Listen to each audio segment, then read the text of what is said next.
माझं नाव राहुल अप्पासू शेट्टे, राहणार हालोंडी। आमचा दूध व्यवसाय 2 वर्षापासून आहे। आमच्याकडे 20 गाई, लहान 20 वासरे आहेत। आमचं रोजचं दूध 250 लिटर दूध संकलन आहे। सकाळचे 125, संध्याकाळचे 125 लिटर। याआधी आम्ही हाताने दूध काढत होतो। आम्हाला दूध काढण्यासाठी कमीत कमी 2-2.5 तास लागत होते।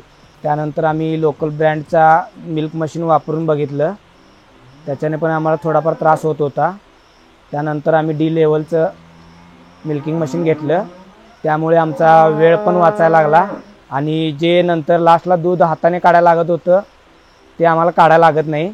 डी लेवलच्या मिल्क मशीनमुळे आमचं पूर्ण दूध निघतं। आमच्या 20 मधील 15 गाई दुधाच्या आहेत आणि आम्हाला 1 तास लागतो टोटल पूर्ण 15 गाईंना धार काढायला। आम्ही जे सुरुवातीला मिल्किंग मशीन वापरत होतो त्यात आम्हाला अर्धा-पाऊण तास जास्त लागत होता याच्यापेक्षा। त्याच्याने आमचं अर्धा लिटर दूध लास्टला राहत होतं, ते आम्हाला हाताने काढायला लागत होतं। आता आम्ही डी लेवलचं मशीन घेतल्यापासून आम्हाला हाताने वगैरे काय काढायला लागत नाही। आम्ही मिल्क मशीन काढून झालं की परत त्याला हात लावत नाही। पुढे आमचा 50 गाईंचा गोठा करायचं नियोजन आहे आणि हाताने जे मिल्किंग काढतो ते म्हणजे मशीनने जे मिल्किंग करतो ते आम्ही मिल्किंग पार्लरमध्ये कन्वर्ट करणार आहे। त्यासाठी पण आम्ही डी लेवल चूज करणार।